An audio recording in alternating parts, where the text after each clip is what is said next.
Herzlich willkommen bei Neovara. Meine Stimme ist immer noch ein bisschen belastet von der Grippe, die ich vor 2 Wochen hatte. Ich hoffe, es geht heute.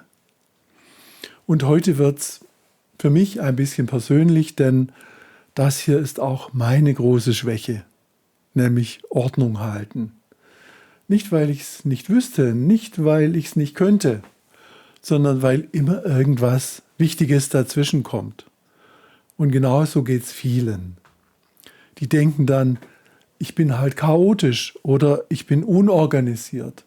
Aber in Wirklichkeit schützt dein System dich nur vor einer Sache, die keinen sofortigen Applaus bringt. Für Aufräumen klatscht nämlich erstmal keiner. Also vieles von dem, was ich in diesem Video erkläre, habe ich recherchiert und für gut empfunden und möchte das auch gerne an euch weitergeben.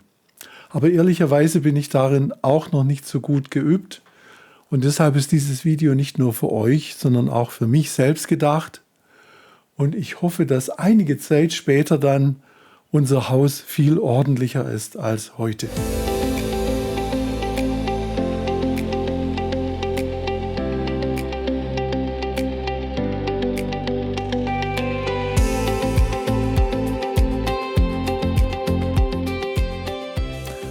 Aufräumen hat gleich 3 Nachteile fürs Gehirn.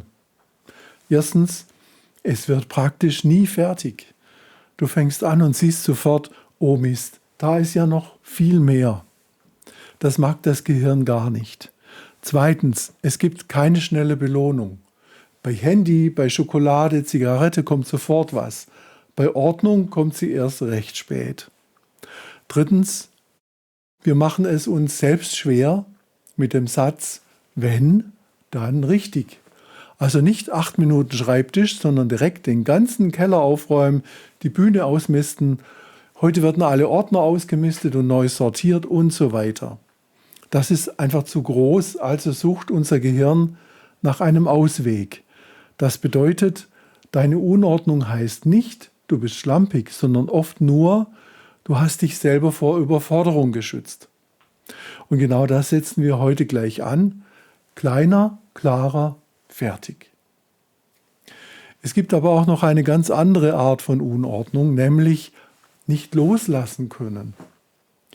Die sieht man in meinem Fall besonders gut bei Technik, Kabel, Adapter, alte Netzteile.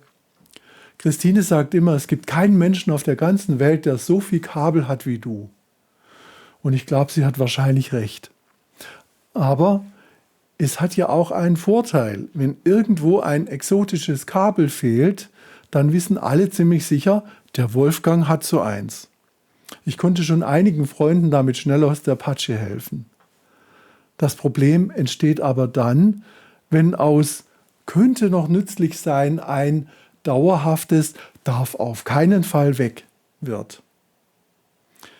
Dann sind nämlich alle Fächer irgendwann voll und neue Sachen haben gar keinen Platz mehr. Und das Verrückte, selbst wenn ich weiß, dass zum Beispiel ein altes serielles Druckerkabel wie dieses hier seit Jahren durch USB ersetzt wurde, denke ich trotzdem, vielleicht brauche ich sie ja doch irgendwann mal noch. Das ist aber eigentlich kein Materialproblem, das ist ein Sicherheitsgefühl. Wegwerfen fühlt sich irgendwie an wie, dann habe ich ja diese Möglichkeit gar nie wieder. Deshalb würde ich beim Loslassen auch nicht empfehlen, schmeiß gleich alles weg, sondern viel besser ist das Parkplatzprinzip. Eine zugegeben in meinem Fall große Kiste für könnte noch nützlich sein. Was da reinpasst, darf bleiben. Was nicht mehr reinpasst, muss gehen. Wird verschenkt, recycelt, vielleicht verkauft, wenn es sich noch lohnt. Dann entscheidest du nicht mehr nach Gefühl, sondern nach Platz. Und das ist viel sanfter für den Kopf. Folgende Methoden habe ich außerdem gefunden und die werde ich in den nächsten Monaten ausgiebig testen. Erstens, die Container-Methode.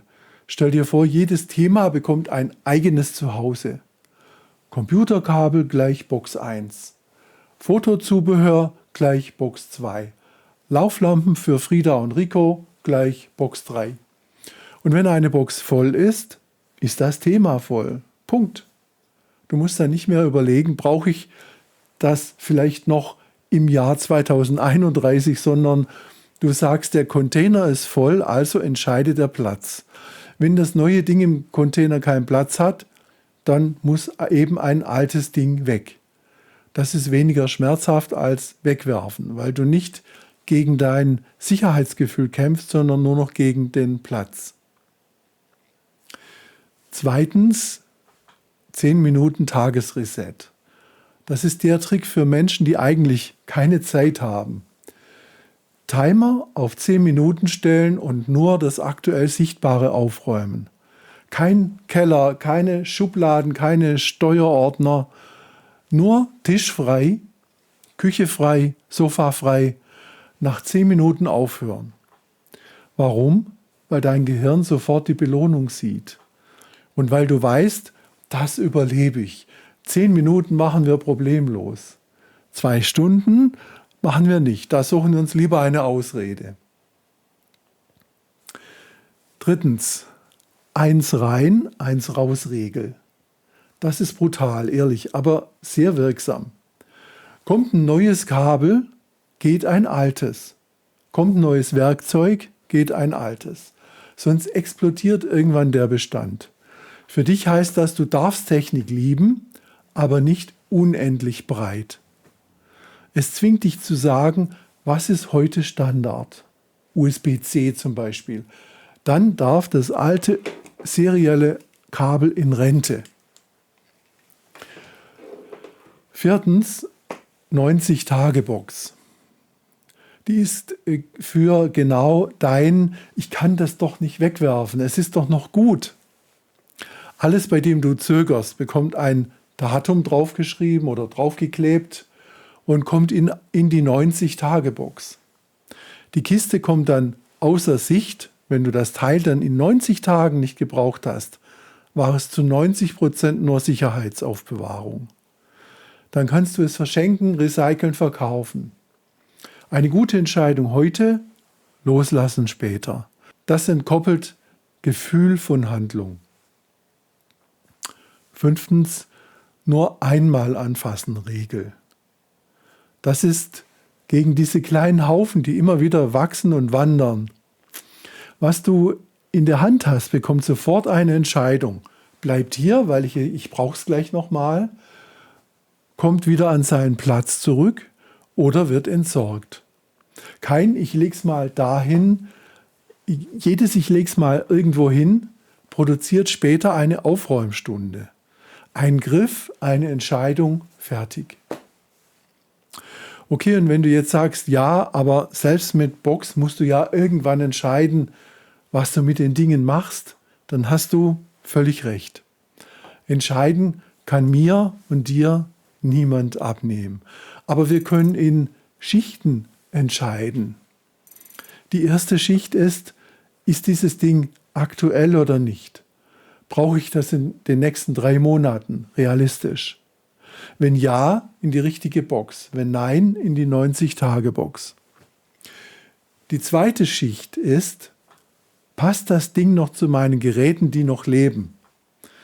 Wenn ich gar keinen Drucker mehr habe mit seriellem Port, dann ist das serielle Kabel eigentlich nur noch Nostalgie. Dann darf es gehen. Und wenn ich denke, vielleicht braucht es ein Freund, dann kommt es in die Verschenkekiste. Wer sich noch tiefer mit dem Thema Ordnung beschäftigen will, kann mal bei Marie Kondo nachschauen. Sie arbeitet sehr konsequent nach dem Prinzip, bleibt es, macht es Freude, sonst darf es gehen. Mein Ansatz ist hier etwas weniger radikal, aber wenn du richtig eintauchen willst, ist sie eine sehr gute Adresse. Halten wir fest, Ordnung ist kein Urteil über dich. Ordnung ist nur ein System. Aber wenn das System fehlt, gewinnt das Zeugs. Und wenn das System da ist, gewinnst du. Und ja, natürlich darf es auch diese eine geheimnisvolle Box geben, beschriftet mit nostalgische Dinge.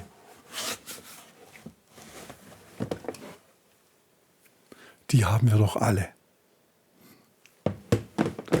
Macht's gut, bis nächsten Sonntag, dann mit dem Thema Selbstsabotage. Tschüss.